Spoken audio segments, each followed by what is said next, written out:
I don't need to know this. So then I deleted my Twitter account, and then a fake person who got my Twitter account had tweeted for a few years, and then my friend Billy said, "Hey, you really should be on Twitter so you can speak directly to people."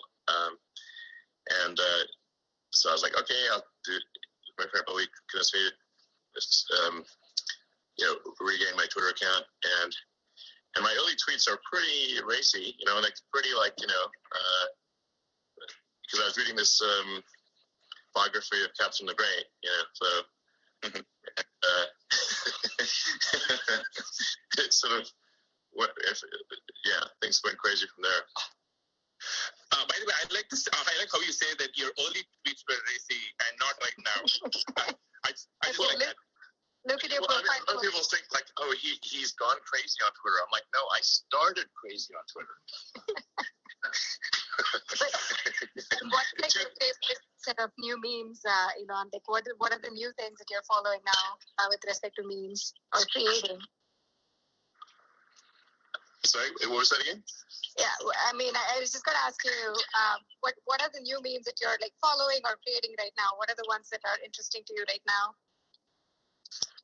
I don't really follow memes. You just make them? I make some of them, and then some of them are sent to me. I have some pretty kick-ass meme dealers. Yes. Who's the meme dealer? Is this like somebody who's in the back over the signal? Memes, going at a good price. Are there meme dealers on Mars? Wait. You gotta have a good meme dealer. There will be. My friend Mike is a good meme dealer, and Claire as well, and Jake L, and quite a few others actually. I fortunately am the lucky recipient of very interesting memes. That's great. Today, slightly changing subjects a bit. Just on Twitter, today you posted about Neuralink and why people should be working there. For folks who don't know about it, I thought it was really cool. Like, just the possibility of it is just really fantastic. Tell us more about it. There are a lot of engineers listening on this clubhouse. What is Neuralink? Why should we care? What is possible with it? Sure. So, the long term. Okay, so Neuralink stems from a concern I had, where I was trying to figure out, even in a benign AI scenario, how do we at least go along for the ride? So, if for those that are following AI closely, it's obviously improving dramatically. If you see look say GPT-1 versus GPT-2 versus GPT-3, and just how radically that's improved. And just as deep minds, and I think they've run out of games to win at, basically. And there's just, and look, I say at Tesla, an important thing to note I should make is Tesla actually has, I think, one of the strongest AI teams in the world, but it's an AI team focused on real world usability. So just really solving vision, perception, and control with AI. But even in a benign scenario for AI, where let's say the AI is just really wants to be super nice to us and make us happy. Well, how do we stay relevant and still have meaning and at least go along for the ride? That's in the good scenario. And then in terms of avoiding the bad scenario, to the degree we can couple collective human will to the outcome of artificial intelligence and what's developed in that way, I think that'll probably be a better scenario than if we're unable to effectively couple collective human will to that outcome. So, the final. Now, sorry, but this is getting kind of esoteric, but we love it. Keep going. Okay, so people are already a cyborg, in that you already have a tertiary digital layer. You've got your sort of limbic system, which is your primitive drives and desires and responses, and then you've got your cortex, which is like long-term planning and thinking. Those are two biological. There's a tertiary layer, a third layer, which is digital, and you already have that in the form of your phones and computers and all your applications. So it's at a certain point, the computer gets smart enough. It's like the computer's just like trying to talk to a tree. Trees do sort of talk, but they talk so slow that we don't notice. So we need to improve the bandwidth, and with a direct neural interface, we can improve the bandwidth between your cortex and your digital tertiary layer by many orders of magnitude. I'd say probably at least 1,000, or maybe 10,000 or more. And we could also spend a lot more time thinking about interesting things, as opposed to taking complex thought structures, compressing them down into words, which is also, again, a very low bit rate, and then having someone else receive those words, decompress them, and then send words back at you. So a huge amount of our brain power is spent in compression, decompression, and we could be instead spending it on deeper concepts. And so if you had a neural link, if two people had a neural link, you could do conceptual telepathy, where you have a complex series of concepts, and you could just transfer them directly, uncompressed, to the other person. This would massively improve the quality of communication and the speed of it. So, and then, there are other sort of pretty wild things that could be done. Like you could probably save state in the brain, and so if you were to die, your state could be returned either in the form of another human body or a robot body. I mean, this is getting like really into weird sci-fi stuff here. This is great. This is basically it's altered awesome. carbon, right? Like this is basically a plot line from Altered Carbon. Go on, love it. Yeah. We love it. Yeah, it's kind of like Altered Carbon. Yeah, exactly. But I think you could decide you want to be a robot or a person or whatever. And you wouldn't be exactly the same. So there'd be a little lost in transfer. But you can also say it's also arguably true that when you wake up in the morning, you're not exactly the same as yesterday. Or the you of a month ago is not the same as the you of today. I mean, a bunch of brain cells have died, and some memories have faded, some have strengthened. There are new memories. So anyway, the point is, like, you wouldn't be. There could be something analogous to a video game, like a saved game situation, where you are able to resume, upload your last state. Yeah, kind of like Altered Carbon. Maybe lose a few memories, but mostly be you. So now that's the long-term stuff. In the short term, for Neuralink, the idea would really just be to address brain injuries or spinal injuries, and make up for whatever lost capacity somebody has with an implanted chip.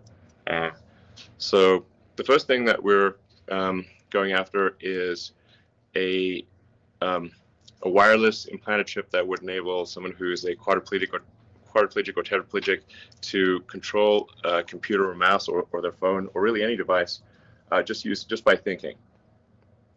And this obviously would be a massive enabler, make life way easier for them. There have been sort of primitive versions of this device, one done with like wires sticking out of your head, but it doesn't work all the time, and you can't take it home with you. So just having, basically, you think, like, in simplistic terms, I'd say it's sort of like a Fitbit in your skull with tiny wires that go to your brain. So Fitbit in your skull with tiny wires. So if somebody who's listening is good at designing like Fitbits, Apple Watches, phones, computers of various kinds, then actually they would be a great fit for Neuralink. So yeah, we'll probably be releasing some new videos showing progress maybe in a month or so, and because we already got like a monkey with a wireless implant in their skull and the tiny wires, who can play video games using his mind. And he's totally normal. Really, that's amazing. He looks totally normal and happy. So it does not look like an unhappy monkey. And you can't even see where the neural implant was put in, except for that he's got like a slight like dark mohawk.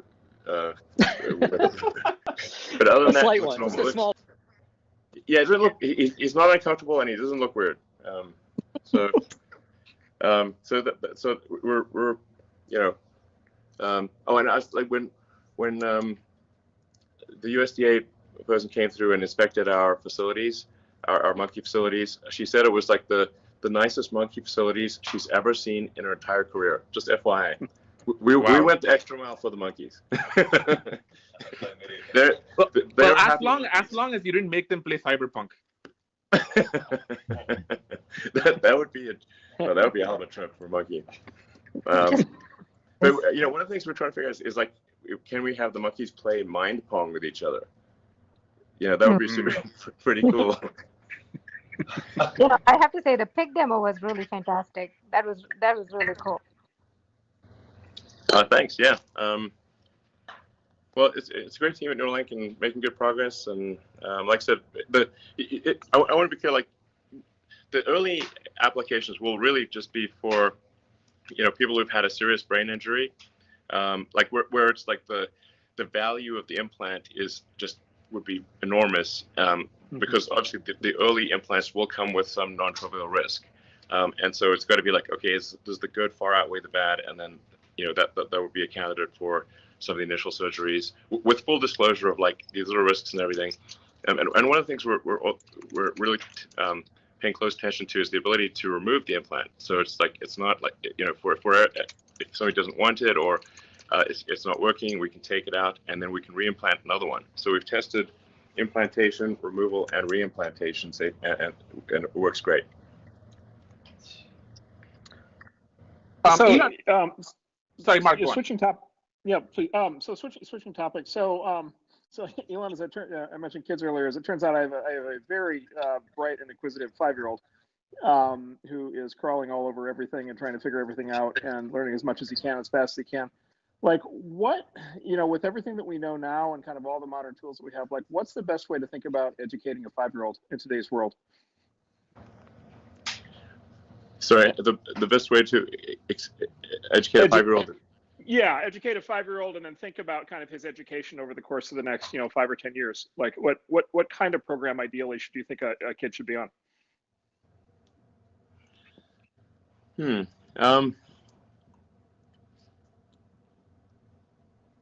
Well, my observation is my kids were mostly educated by YouTube and Reddit, and then and their, I guess, classmates and I guess there were lessons as well, but judging by the amount of time they spent online, it seemed like most of their education is actually coming from online.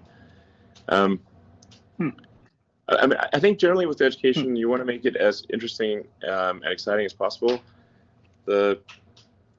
You have to say, like, what are some of the, like, if you see like what are all the things, like, say a good video game does to keep someone engaged and interested. If kids can be super engaged in video games, I think there's a way for them to be super engaged in education as well.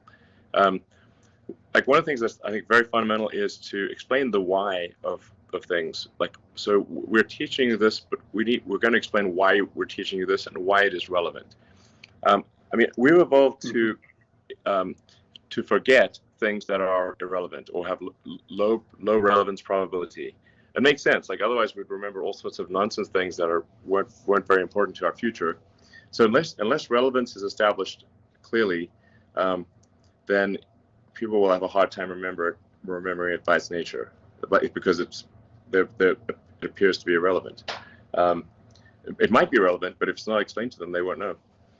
And then if you want to have some sort of if you're trying to say problem solving, some sort of engaging narrative for the problem solving, like, it's like far better to say, okay, if we're going to teach you how an engine works by taking apart an engine and then putting it back together, and then let's find out what tools are needed in order to take this engine apart and put it back together. It's like, okay, we need screwdrivers and wrenches and Allen keys, and we need a winch, and a bunch of other things, and then you understand the relevance, and it's much more of an interesting problem. This is much better than having, say, a course on wrenches or a course on screwdrivers. You just, like, start with a problem and say, what tools are needed to solve this problem? That establishes relevance and gives a compelling narrative thread. Yeah, it seems like you could kind of, if you had sort of elaborate enough projects, you could roll a huge number of topics into that ultimately kind of combine into a single project with some really actually interesting form of output. Like for example, building a literally building a vehicle or something like that. Yeah, exactly. If you have that narrative thread, or like why is it all established relevance and there's a story to it, and then you say like, well, if you can't turn that bolt with a wrench, and then like let's see, how can we make this engine better? What do we need to do? Okay, well, let's calculate if it's a gasoline engine, how do you get to a higher RPM or better compression ratio? I'm using like outdated analogy of engines, but you could say for an electric motor, what steps would you need to take to get higher torque, and pull higher power out of this electric motor, and then you can explain. It's obvious why things like Maxwell's equations become necessary in that situation. Yeah. Yeah. Yeah, that could be amazing. Go ahead. Yeah. Elon, you would not believe the number of parents and people with kids who have asked us about tonight. And I think there are two questions which are connected. One is, how do kids, if you're having a kid and you want to teach them to become a polymath like you have become, what advice do you have for parents? And the next one is, here you are with, so many companies that you have created that I can't even list them off the top of my head. Why doesn't the world have, and this doesn't mean to sound, psychophantic, but why doesn't the world have more Elon Musks? Well, I don't know. I might be getting too much credit here. So, I mean, for me, these things I've done have been because I felt a strong compulsion to do them. So it's not like nobody was pushing me to do it, but it was just like I felt a strong compulsion to do them. I mean, I wouldn't say there were pretty long sections of my life that have been very painful and difficult, and I'm not sure people would want to do that. There's yeah. If somebody wants to be me or do the things I've done, I would say most probably you're mistaken. You do not want to do that. You'd have to have some kind of like rage demon in your skull that you just got to get it done. It's like when people ask me like, what encouraging words do you have for entrepreneurs who want to do a startup? And my response is, if you need encouraging words, don't do a startup. To quote my friend Bully, doing a startup is like eating glass and staring into the abyss. Yep. For a long time. Yep. Okay. We're going to switch topics just a second, but I think for everyone in the audience who just caught up and managed to squeeze in, just a quick reset/recap. This is the one and only Elon Musk for his first time on Clubhouse, and this is a show that we do every single day. I know a lot of you are trying to get in the room. There are a bunch of overflow rooms. See if we can get in there. But we're just having an amazing conversation with Elon. Elon, okay. This is something you've joked about, but I'm kind of curious to get your, maybe serious answer to this, which is all things cryptocurrency and Bitcoin. You famously just changed your Twitter bio to just the Bitcoin logo and the word Bitcoin this week. What do you think of cryptocurrency? What do you think of Bitcoin? What do you think of other, cryptocurrencies? We'd love to get your take on the entire thing. Well, yeah, I got to watch what I say here because some of these things can really move the market. So, first of all, I should say, like, many friends of mine have tried to convince me to get involved in Bitcoin for a long time, like from when it first just popped, it popped out there. And a friend of my bully, he actually had Bitcoin cake, a cake that was like had a big sort of Bitcoin symbol on it, and he fed me a slice of Bitcoin cake in 2013. So, I mean, clearly I should have at least bought some Bitcoin 8 years ago. Like, what more do people need to do? Like, Jesus, talk about being late. Talk about being late to the party. So I was a little slow on the uptake there. My apologies. But I and I think about it a fair bit, but I do at this point think Bitcoin is a good thing.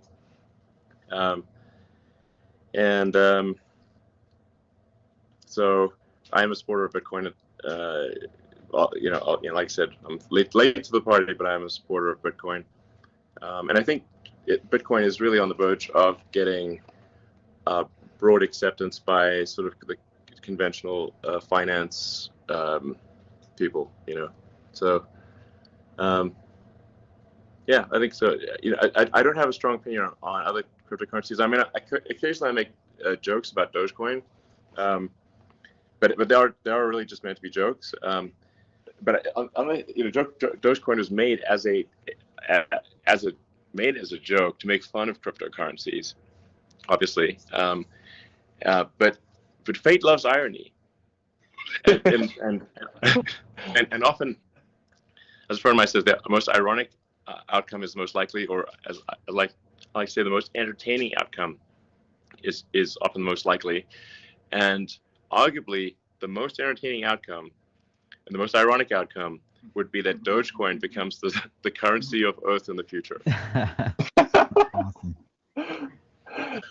Oh my God. Elon, when you tweeted me this afternoon, I will say my tweet replies have been overwhelmed by probably like a zillion different like cryptocurrency coins. But yeah. And by the way, you might remember the infamous time when your replies were filled with cryptocurrency bots on Twitter. Oh my God. It was insane. Yeah. That was actually how Elon and I actually wound up meeting, because that was a very painful time. Okay. Yeah. In fact, and then I made a joke about Bitcoin, and my account got locked. Yeah. So. I had to actually try and convince some folks that was actually the real Elon Musk and try and get his account unblocked. Yeah. Okay. So I want to bring us back to one of your companies. We actually have a Tesla Model S sitting outside our house right now. It carries us and our 2-year-old baby around, and we love it. Would love to just get your take on where you see you just have a refresh of the Model S coming out. I just saw the review for it. Where do you just see the future for Tesla, and especially when it comes to all things battery technology and self-driving? Those are two topics I think a lot of people are very interested in. Okay, so you're asking me about the future of batteries and self-driving? More like actually, where do you see Tesla over the next few years?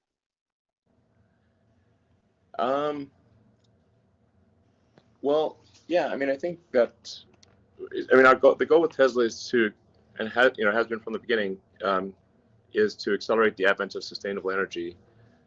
So in order to do that, we've got to make a lot of cars. We've got to make them increasingly affordable. And our rough target is we want to be able to eventually make 20 million cars a year. And the reason for that is there's 2 billion active cars and trucks on the road. And figure if you're not really moving the needle unless you're changing 1% of the existing fleet. And so that's roughly how we came up with 20 million cars and trucks per year. That's very important to accelerate the advent of sustainable energy. And then, of course, we've got stationary battery packs and solar, which is making a lot of progress on that front. So yeah, we're going to try to grow car production as fast as possible, and that the primary limiting factor there is battery cell production. So we're getting as much as possible from suppliers, and then, but even that is not enough. So we're actually going to be building battery cells ourselves. But it's important to emphasize that to our suppliers who are great, we've got great suppliers, that we're not trying to put them out of business. We want them to increase their rate as well. So Panasonic, LG, and CATL, and then to add, to increase to accelerate sustainable energy further, we're making our own cells, pretty excited about that. And then, anyway, so I think you expect, possibly an acceleration of compound annual growth. Well, at least aspirationally, that's our goal. And and then combine that with autonomy, and it's a very powerful story because once you have autonomy or self-driving cars, you massively increase the utility of any given car. A typical car is driven about 12 hours a week. You think of maybe depending on the situation where you live, it's like maybe an hour and a half a day or something like that. Or in LA, it might be 2 hours a day. So roughly 12 hours a week, and there's 168 hours in a week, in a 7-day week. So most likely cars that are autonomous could maybe do a third of the hours in the week or something like that. So maybe they do, I don't know, 60 hours a week of usage instead of 12. So you got basically a 5x increase in asset utilization there, and far less need for parking lots, parking garages, and that kind of thing. So, but this in itself is good for the environment, because you need fewer cars to get the same thing done, and we would need fewer parking garages and places just to keep cars when they're not in use, because they'd just be in use a lot more. So. But the net of like having a lot of cars times automation or times self-driving, I think, is at the heart of why a lot of investors think Tesla is worth what it is. They're giving us a lot of credit for future execution, but I think the trend is there. It's quite positive. And I'd like to once again say, if anyone is interested in practical AI, AI that where the rubber hits the road, please join Tesla's Autopilot/AI team. I think people don't quite appreciate that Tesla has some of the most advanced AI in the world, both on the software side and on the hardware side. And on the software, on the hardware side, we've obviously got our inference computer, which I think is still the best inference computer out there, even though it's been going for a couple of years.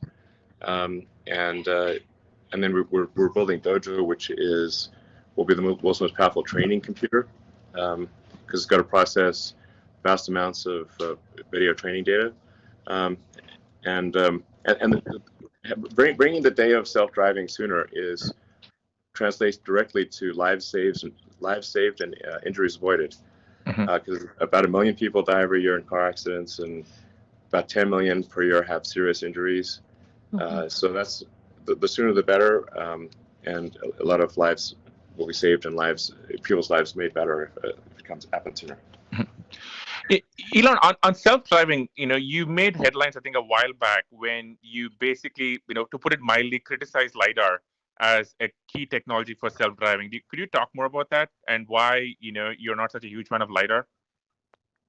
Yeah, I mean, sometimes I'm just talking smack, No, we didn't know that. Yep, it's time you knew. We took those tweets seriously. I confess. Yeah. So,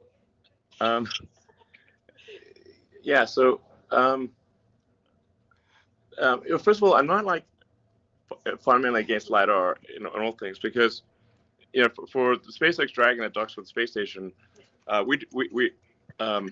we actually developed and built our own LiDAR for docking with the space station. So obviously, if I hated LiDAR, we would not have done that. And this is well before. This is like 10 years ago that we started doing that. So I'm not like, I don't have some sort of weird antagonism to LiDAR. However, for driving on real world roads, you have to solve vision. You have to solve vision, basically understanding objects with passive optical photons, and then making sense of those objects. So like vision, perception. What do those objects mean? What are they going to do? What is their likely path of travel? And then control, and all of that really is is AI. The way we're doing it is by running a bunch of neural nets in our head. So we got to run a bunch of neural nets to do the same thing in the car. And at the point at which you've solved passive optical, and this is better passive optical than a human has, because you've got 8 cameras, 3 of which point directly forward. 2 that are diagonally forward and 2 that are diagonally rear and 1 rear. So the way we do it right now is we have all 8 cameras synchronized with, so you've got 8 frames collected simultaneously, and we're moving towards, and have in fact mostly moved towards video training. So you've got 8 surround cameras. It's like kind of a surreal thing to see, because people look, really, people have 2 eyes, but kind of like really more like 1 eye, because the 2 eyes kind of combine. But anyway, the neural net is basically, it needs to move to full video training, video inference, surround video training, surround video inference, and then it will be superhuman, no question about it.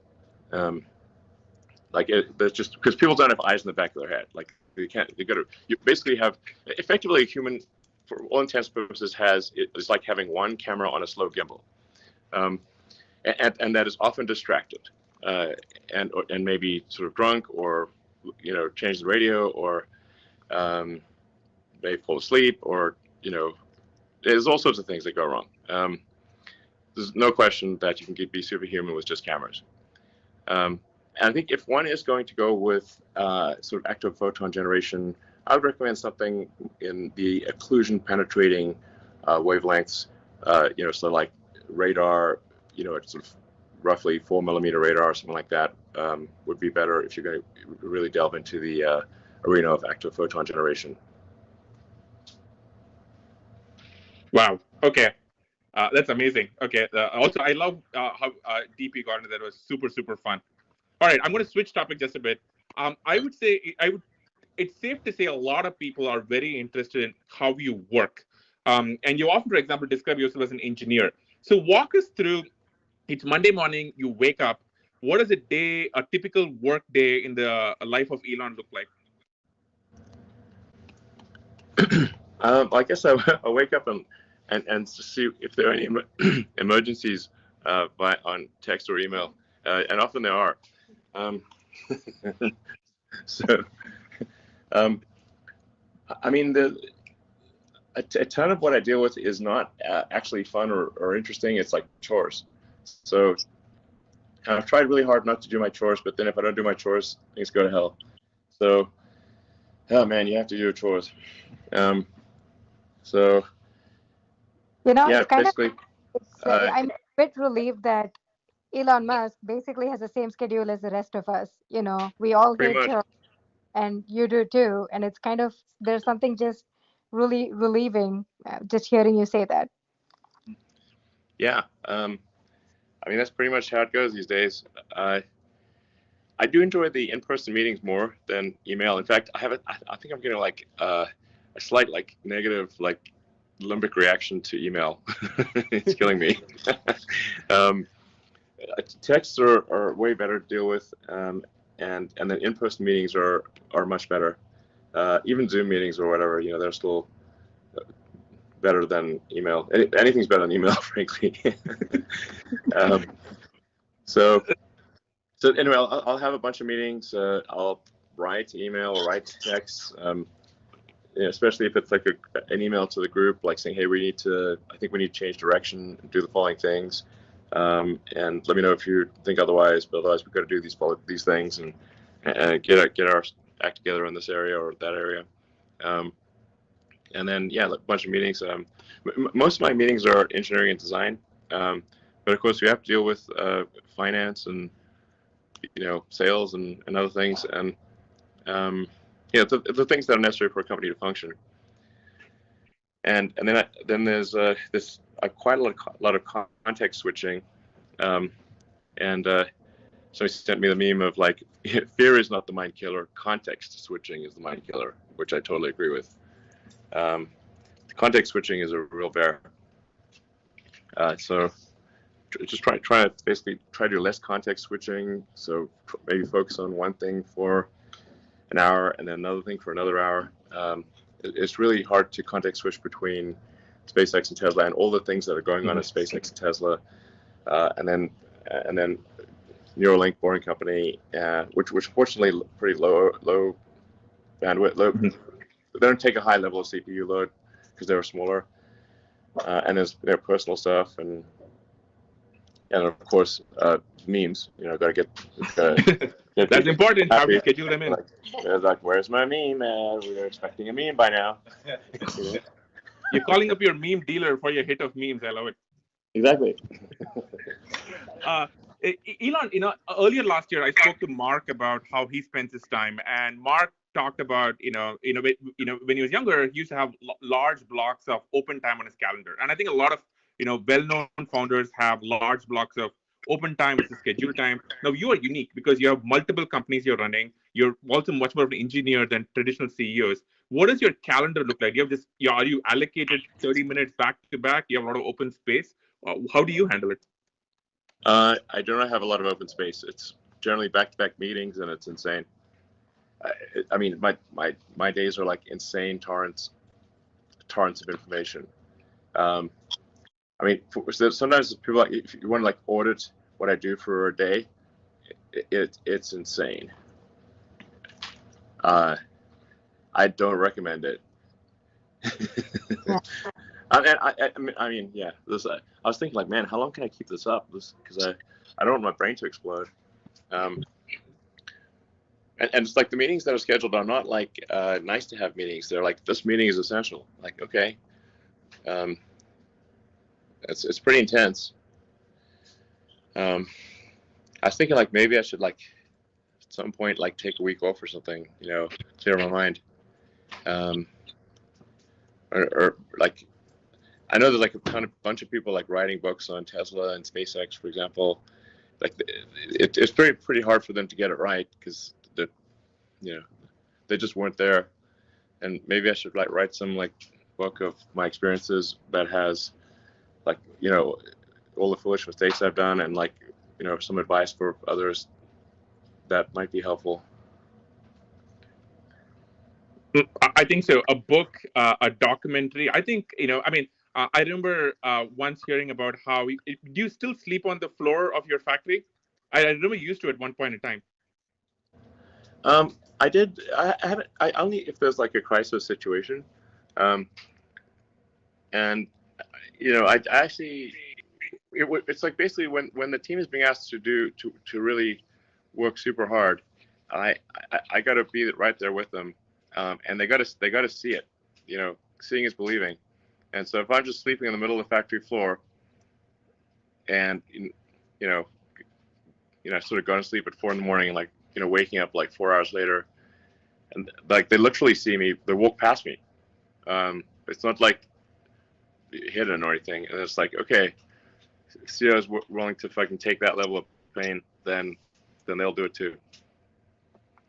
I was going to say, when you first said you slept in the factory, I figured, there must be like an executive floor or something, and you must have like a couch, and it must be like a nice setup. And then, when I came over to see you that one time, it's like you have your conference room is literally in the middle of the factory, and like the giant. Sure, I'm pardon my swearing, but I have to. The giant fucking robots are like 15 feet away. Yeah. And they're pounding metal, and it's like ear splitting. And your factory is like literally, your room is like literally right in the middle of them. And then at least I saw your like sleeping bag in the conference room, so I assume that's where you're sleeping. I didn't see any other rooms. Like, yeah, so it's not just sleeping in the middle of the factory. It's like that's intense. Most of the time, I did not sleep in the conference room because people could not see me in the conference room. So I slept on the floor outside the conference room. Because otherwise, how do people know? Yep. Like, they don't know. Seeing's believing. So I mostly just sleep on the floor outside the conference room so they could see that I was there. Yep, that's an even more advanced level. Yeah, that's world of hurt. And I always wake up and smell like oil and iron filings. it was rough. Yeah, but I was asking people to really go all out, and I can't expect them to go all out if I'm not doing the same thing. That's super interesting because when people think, and again, I'm not saying this to flatter you. When people think that how does the richest person in the world live, they don't think uncomfortably sleeping outside a conference room with like a lot of loud banging going on right next door. They probably don't, but the people at the factory do. They saw it themselves. I love it. That's what's important, you know. Okay, I love it. Okay, switching topic just a little bit. I think a lot of people, okay, you have your hands full with SpaceX and Tesla, and the Boring Company and Neuralink. If you had to start, if you somehow magically found an extra 5 hours in a day, and you had to start another company or another effort, what would you start? Well, I'm definitely have no plans to start yet another thing. You have all the free time. Man, look at you. Yeah, my head will definitely explode. It's like that gladiator meme. Are you not entertained enough? Have you not created enough companies? Indeed. I think there are still tremendous opportunities in tunneling. For 5 years, people asked me what do I see opportunities, and I'd say tunneling, and then nobody did anything. So then, actually, initially as a joke, created the Boring Company, and we did like a test tunnel in LA, and then still people didn't believe us, and then so we just did our first operational tunnel in Vegas. But the world really needs tunnels because all major cities have traffic, and tunnels can massively improve people's quality of life by making it easier to travel from one place to another in a city. And then that can be further expanded to long distance travel, where if you just draw a vacuum on the tunnel, then you can go extremely fast, faster than a plane, and faster than a plane or a high-speed rail. So I'd really still recommend, can someone else say, please start a tunneling company? That'd be great. Then there's RNA or mRNA, basically synthetic viruses, which is we've seen put to good effect with BioNTech and Moderna. But I think people don't quite appreciate that what's actually going on is the digitization of medicine. So it's where you can just literally, create an RNA or DNA sequence like a computer program, and then encapsulate that in a you have to multiply it many millions of times, billions of times, and encapsulate that in a lipid shell, so it looks like a tasty treat for your cells, and you can literally do anything. This is absolutely the future of medicine. When I say it, you could probably figure out how to turn someone into a literal butterfly.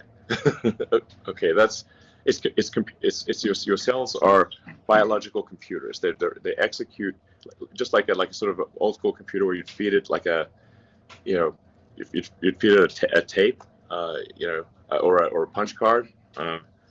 That's you feed your cells, which are tiny biological computers, this punch card, and they will do whatever that punch card says. So that was probably a big eye opener for 2020 of like just understanding the potential of RNA, and then just super randomly, Tesla actually is making a fairly advanced RNA sort of microfab or something where currently for CureVac, but we're open to making it for other companies as well. Wait. I don't think I'm not sure I understand this. Why is Tesla making an RNA fab? It's super random. So, like about a little over 4 years ago, we acquired a company in Germany, primarily for they're very good at automation. It's called they were called Groman, and they're in southern Germany near basically a city of Prum, and at the time of the acquisition, they said like, look, we're willing to be acquired, but there's like just a couple of projects that we think, even though they're not related to automotive, we'd really like to continue if you don't mind.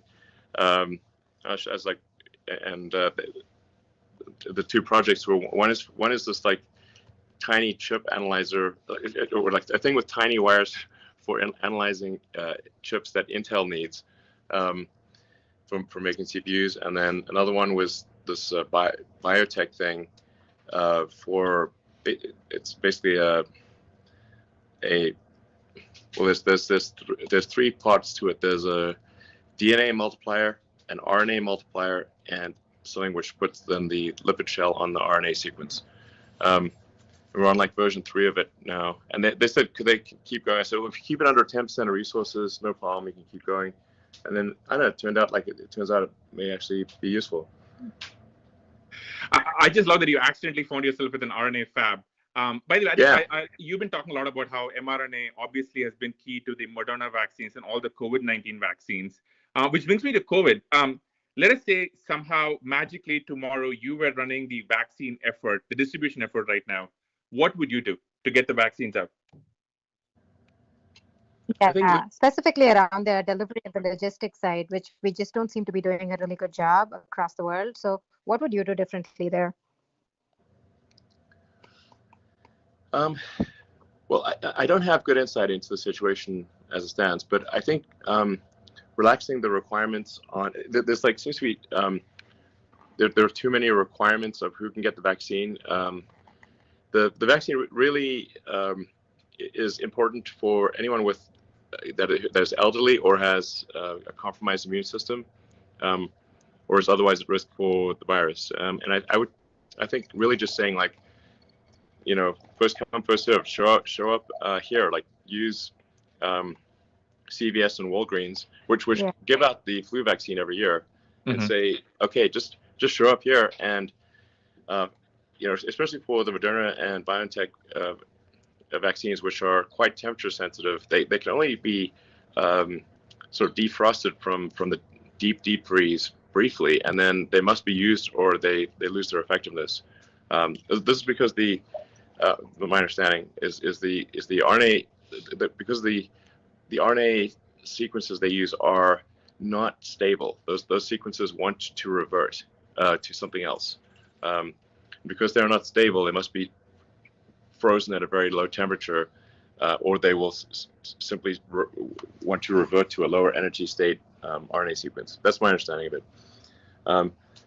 So just like, instead of worrying about like this, is the exact right person going to get the vaccine, like just accept that maybe some people who shouldn't get the vaccine will get it, but we will still get a hell of a lot more vaccines out there. And let's not worry about the details here. Let's just get it to as many people as possible, as quickly as possible.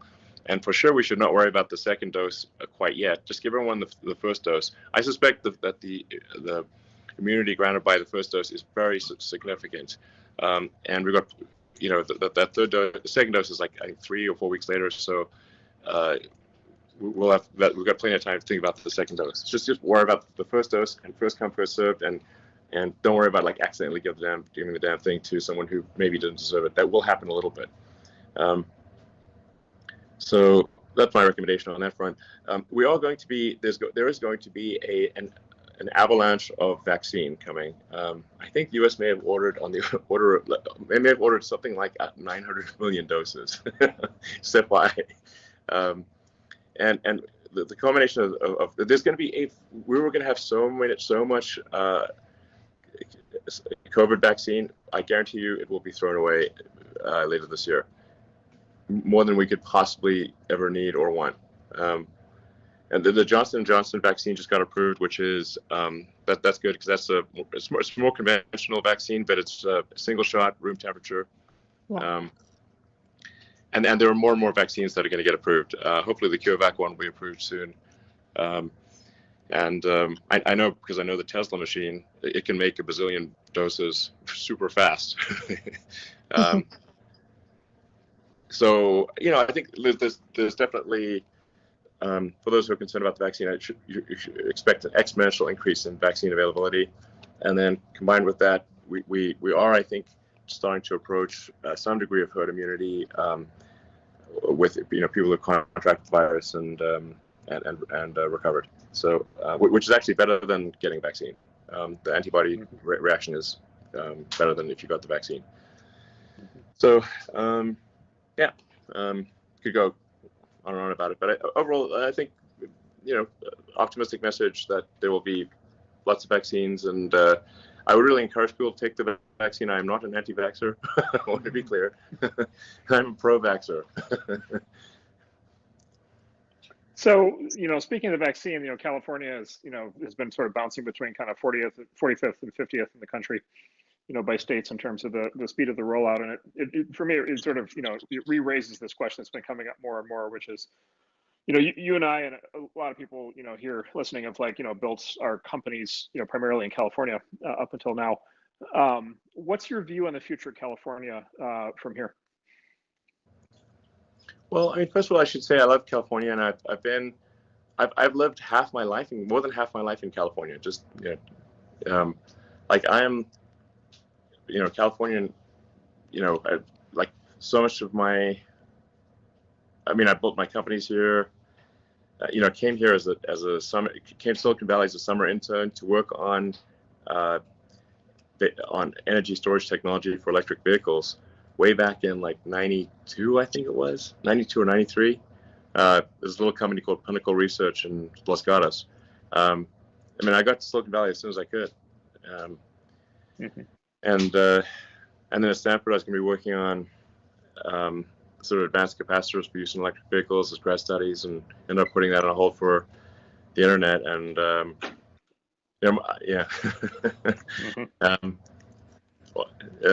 try to get a job at Netscape, by the way.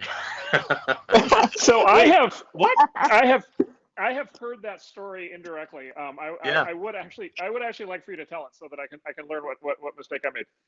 Okay, well, first of all, I wouldn't say I did a very good job of trying to get a job at Netscape, but I was convinced that the internet would be the future. Essentially, the humanity communicated by osmosis until then, but with the internet, it would be like humanity acquiring a nervous system and becoming much more of a superorganism. And so I was like, okay, well, I could do a PhD at Stanford on sort of advanced capacitors for use in electric vehicles, which may or may not be successful. Like I could get the PhD, but would it be useful or not? Uncertain. Or I could be part of building the internet, which was so it's either like do the PhD and watch the internet get built right in front of me, or put grad studies on hold and try to help build the internet in some way. And like I mean, you're basically the only internet company. So I sent my resume, and I was like, didn't get any feedback. And then I tried hanging out in the lobby, but I was too shy to speak to anyone. And I was like, man, what a charlatan I am sitting in this lobby. Oh, wow. And then I just started writing software myself because I was like, okay, well, I'll just write software myself. And I actually wrote the first maps and directions on the internet. I'm not sure how many people are aware of that, but the first maps, directions, yellow pages, and white pages. I wrote it personally. It's just me and my computer. And when we started our first company, we only had one computer. So the website only worked during the day because I was coding at night, and then the server ran during the day. So that was quite an adventure, that's for sure. Yeah. So I just want to let you know that the next time you show up at one of my companies and hang out in the lobby for an internship, you're going to get an internship. Wow, thanks, man. Yeah. But only if you get the stuff running 24/7. Like you can't slack off at night. Yeah, you have to keep it running. No sleeping outside the conf rooms. That's not okay. Yeah. We will provide you with not just one but two computers. Nice. Okay. I want to wrap up with some light questions for you, which I think a lot of people are curious in. What are you watching on TV? What are you reading right now? Well, I just finished watching The Last Kingdom, which I think is a great piece of mostly accurate historical drama. There's Cobra Kai, which is if you grew up in it's so good. It's so good. It's such a sick burn, that show. My goodness. I mean, they just like turn the knife constantly. Yeah. Let's see, what else have we been watching? What do you if I can break it? What do you think of The Expanse? Maybe I should start watching that. I think there were like some sort of like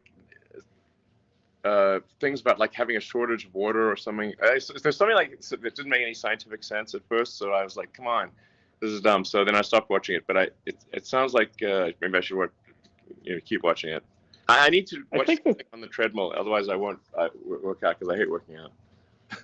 Yeah, I think you'll find. I mean, I think season 4 now. I think you'll find it's apparently. I think you'll know more than I will, but the sort of most accurate representation of what actual like interplanetary travel would be like. Once it's sort of made routine. And by the way, the politics that flow, right? And so it sort of sets up a three-way battle between, basically Earth and Mars, and then the asteroid belt, and kind of gets into all the. And it's the entirely pros and possible cons. in the future. I would say that would be a good outcome because it means that humanity's actually made it out there, as long as they don't annihilate each other. Besides the Expanse, I mean, what do you recommend? Have you seen? I think I've got one for. Oh, I just got to bring one up. Devs, spelled DEVS. Dev, yes. If you have not seen Devs, Dev is definitely the show for you. And I will not say any more, but you will enjoy it. All right, Devs. A game that's pretty good is Mythic Quest. Yes, Yes. amazing. Oh my God, my favorite. Best Apple TV show. Yeah, that's a good one. Did you see the Ravens Banquet, the most recent one? Yeah, it's great. So good. Have you seen Tenet yet? The new Christopher Nolan movie? Yes, it's pretty good. Wow. Okay. And did you understand Tenet? Well, I think if you think too hard about Tenet, it's not going to make maybe complete sense. But I enjoyed the movie. It's funny Okay. because that's kind of what Nolan said too in one of the interviews. He said, just don't go deep into it. Just enjoy it for the movie. And 4 hours later, I emerged from Reddit being I still don't entirely get it. So I should have just just skimmed through it and just watched it for the fun of it. Yeah, exactly.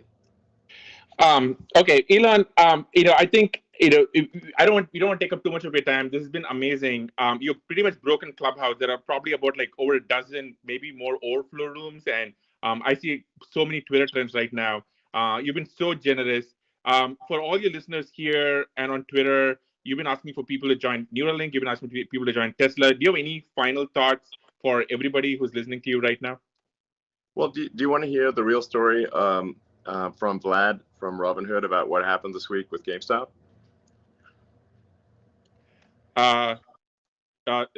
Sure, go for it. Okay, you need to let him somehow click on a button so he can talk. All right, let me figure this out.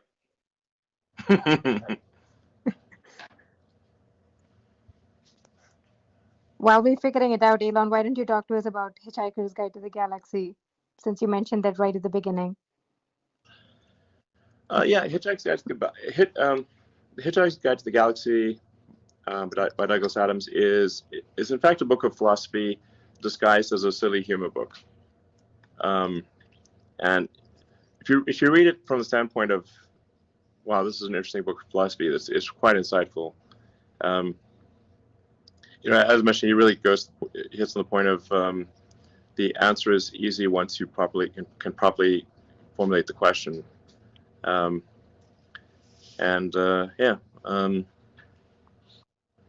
like the fact that the ship is powered by infinite improbability.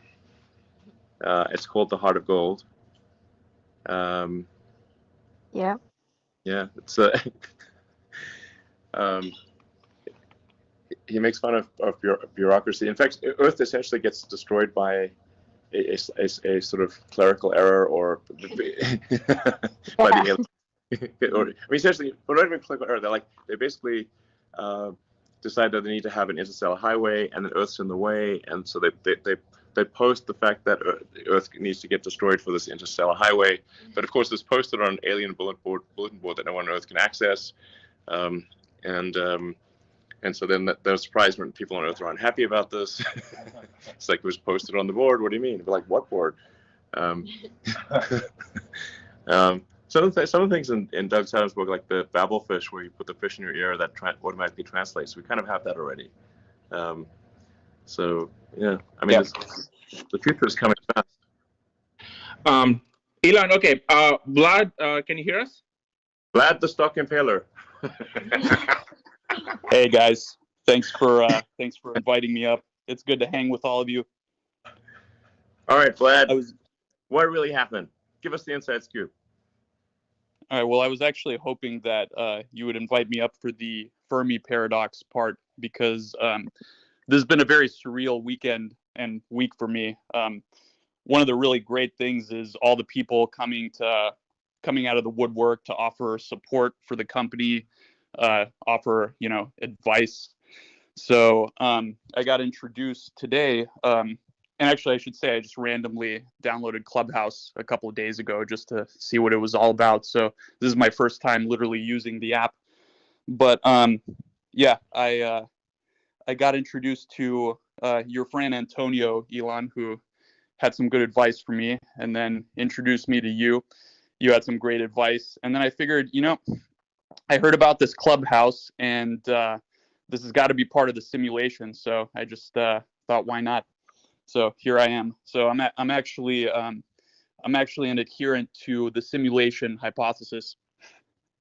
All right. Well, spill the beans, man. What happened last week? Why do you stop people? Why couldn't people buy the GameStop shares?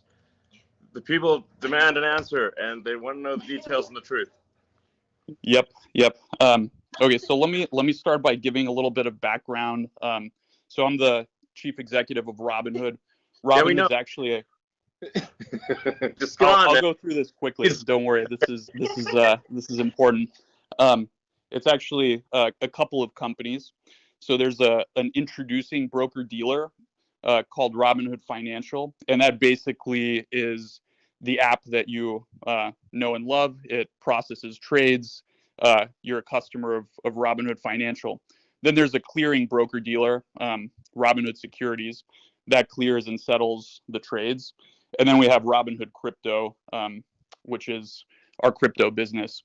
All of these are kind of different entities that are differently operated. So basically Wednesday of last week, we just had, unprecedented volume, unprecedented load on the system. A lot of these, so-called meme stocks were, going viral on social media, and people were joining Robinhood, and there was a lot of net buy activity on them, as you guys all know. And Robinhood at this time, I think, was number one on the iOS App Store, and pretty close, if not number one, on Google Play as well. So just unprecedented activity. And so Thursday morning, right? So I'm sleeping, but at 3:30 a.m. Pacific, our operations team receives a file from the NSCC, which is the National Securities Clearing Corporation. So basically, as a clearing broker, and this is where Robinhood Securities comes in, we have to put up money to the NSCC based on some factors, including things like the volatility of the trading activity, concentration into certain securities, and this is the equities business. So it's based on stock trading and not options trading or anything else. So they gave us a file with a deposit, and the request was around $3 billion, which is, about an order of magnitude more than what it typically is, right? So no, why was that so high? Like, this seems like it sounds like this is an unprecedented increase in demand for capital. What formula did they use to calculate that? Well, yeah, and just to give context, Robinhood up until that point has raised, a little bit, around $2 billion in total venture capital up until now. So it's a big number. Like $3 billion is a large number, right? So basically the details are, we don't have the full details. It's a little bit of an opaque formula, but there's a component called the VAR of it, which is value at risk. And that's based on kind of some fairly quantitative things, although it's not fully transparent. So there are ways to reverse engineer it, but it's not kind of publicly shared. And then there's a special component, which is discretionary. So that kind of acts as a multiplier. And basically discretionary meaning like it's just their opinion. Yeah, it's a little bit. I mean, I'm sure there's definitely more than just their opinion, but basically, well, I mean, I guess like it's based on growth. What everyone wants to know is like, did something maybe shady go down here? Like it's like, it seems weird that you'd get a sudden $10 billion demand. 3 in the morning. Sorry, how much? Yeah, It was $3 billion US. $3 billion. Okay, $3 billion. Yeah, around. Just suddenly out of nowhere. And what percentage of that? I wouldn't impute shadiness to it or anything like that. And actually, the NSCC was reasonable subsequent to this, and they worked with us to actually lower it. So it was unprecedented activity. I don't have the full context about what was going on in the NSCC to make these calculations, but essentially is anyone holding you hostage right now? No, Blink I'm twice. Okay. Yeah. Thanks for asking. But anyway, so this was obviously nerve-wracking, and I actually was asleep at this point. The operations team was fielding this at 3:00, and then we got back, we put our heads together. Our chief operating officer basically said, look, let's call up the higher ups at the NSCC and kind of figure out what's going on. Maybe there's some way we can work with them. And basically there was another call, and they lowered it to something like $1.4 billion from 3. Okay. So, we were making some progress, right? And then, but it's still a high number. And then we basically proposed, well, let's explain how we plan to, let's explain how, we'll manage risk in these symbols throughout the day. We proposed marking these volatile stocks that were kind of driving the activity, position closing only. And then at about an hour before market open, so 5:30 or 5 in the morning, they came back and they said, okay, the charge is, or the deposit, $700 million, which we then deposited and paid promptly, and then everything was fine. So that essentially explains why we had to mark these symbols position closing only, and also why we knew this was a bad outcome for customers. Part of what's been really difficult is Robinhood stands for democratizing access to stocks, and we want to give people the access. So that's been very, very challenging. But we had no choice in this case. We had to conform to our regulatory capital requirements, and so the team did what they could to make sure we were available for customers. Who controls this organization, this clearinghouse? It's a consortium. It's not quite a government agency. I don't really know the details of all of that. Okay. But and to be fair, like we were I think there was legitimate sort of turmoil in the markets. Like, these are unprecedented events with these meme stocks, and there was a lot of activity. So there probably is some amount of extra risk in the system that warrants higher requirements. So it's not entirely unreasonable. But we did operational processes to make sure that customers that had positions could sell their open positions, because obviously restricting someone, we got a lot of questions about, okay, you had to restrict buying, why didn't you also restrict selling? And the fact of the matter is, people get really pissed off if they're holding stock and they want to sell it and they can't, right? So I think that's categorically worse. So and lots of other brokers, I think, were in the same situation. Robinhood was in the news, but you sort of heard this industry wide, right? Other brokers basically restricted the same exact activity. All right, so it sounds like this organization calls you up and they basically have a gun to your head, either hand over this money or else. And so, because I mean, like, basically what people are wondering is, like, did you sell your clients down the river, or did you have no choice? And if you had no choice, that's understandable. But then, we got to find out why you had no choice, and who are these people that are saying you have no choice? Yeah, I think that's fair. We have to comply with these requirements. Financial institutions have requirements. The formula behind these requirements, I think it would obviously be ideal if there was a little bit more transparency so we could plan better around that. But to be fair, we were able to open and serve our customers, and 24 hours later, our team raised over $1 billion in capital, so that when we did open, when we do open tomorrow morning, we'll be able to kind of relax the stringent position limits that we put on these securities on Friday. Will there be any limits? Well, I think there's always going to be some theoretical limit. Like, we don't have infinite capital, right?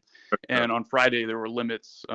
So there's always going to have to be some limit. I think the question is, will the limits be high enough to the point where, they won't impact, 99.9+% of customers.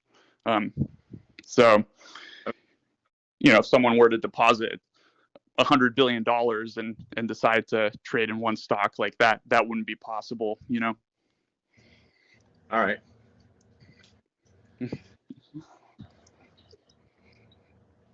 All right. Well, I guess people really just want to know, if you had no choice, then you had no choice. It's gun to the head situation, and then that's understandable. But then whoever put that gun to your head should, be willing to answer to the public. Yeah, listen, and I know there's processes. This is unprecedented times, and to be fair to those guys, they've been reasonable. So I think the one thing that is maybe not clear to people is Robin is a participant in the financial system, so we have to work with all of these counterparties. So we do get a lot of questions about, why do you work with market makers? Why do you work with clearing houses? Vertically integrating and getting, it's hard enough to build introducing a clearing broker dealer. Not too many people have done that, but the financial system that allows customers to trade shares is sort of a complex web of multiple parties, and it's hard to. I think everyone says, oh, it could be better, it could be improved. It's just the necessity of trading equities in the U.S. that you have to do all these things. To what degree are you beholden to Citadel? Like basically, if Citadel's unhappy, then what happens? Yeah, so that there was a rumor that Citadel or other market makers kind of pressured us into doing this, and that's just false, right? Market makers execute our trades. They execute trades of every broker dealer. This was a clearinghouse. This was a clearinghouse decision, and it was just based on the capital requirements. So, from our perspective, Citadel and other market makers weren't involved in that. But wouldn't they have a strong say in who got put in charge of that organization, since it's an industry consortium, not a government consortium, or not a government regulatory agency? I don't have any reason to believe that. I think that's just like, then you're getting into kind of the conspiracy theories a little bit. So I just have no reason to believe that that's the case, Okay. All right. Well, I guess we'll see what happens with future actions. Hopefully that was insightful, or at least a little bit entertaining. Are you not entertained? Yeah. Okay. Well, I don't know what to say. First of all, Vlad, thank you so much for jumping on. I know it's pretty late, and thank you so much. Deeply, I deeply appreciate it, and I'm sure everyone in the audience here and watching elsewhere deeply appreciate it. So thank you so much. We really appreciate this. I'm going to wrap this up. Elon, what can I say? Thank you so much. I hope you had a fun time for your first time on Clubhouse. Did you have fun? Yeah, it's great. This is awesome. I didn't even know it existed a week ago, so it seems cool. Awesome. So would you come back? Yeah. All right. Okay. Well, thank you so much, and also thank you everyone for listening in. I know we went way over, Elon. Elon, we every time we do this show, we try and pick a song that fits the person we're interviewing. So I'm going to play us out of the show with a song that I think you might like. Gary, hit it.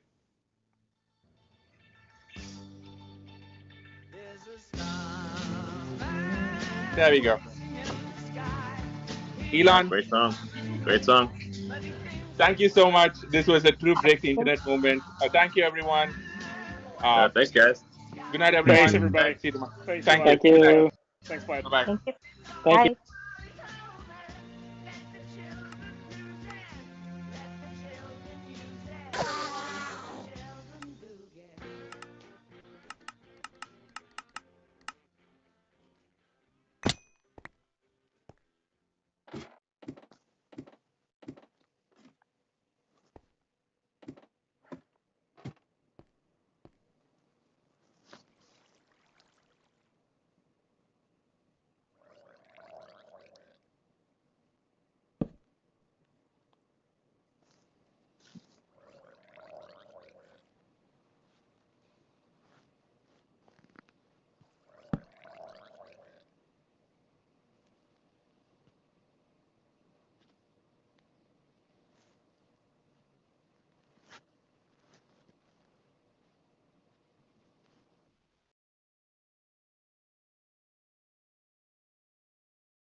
Bye.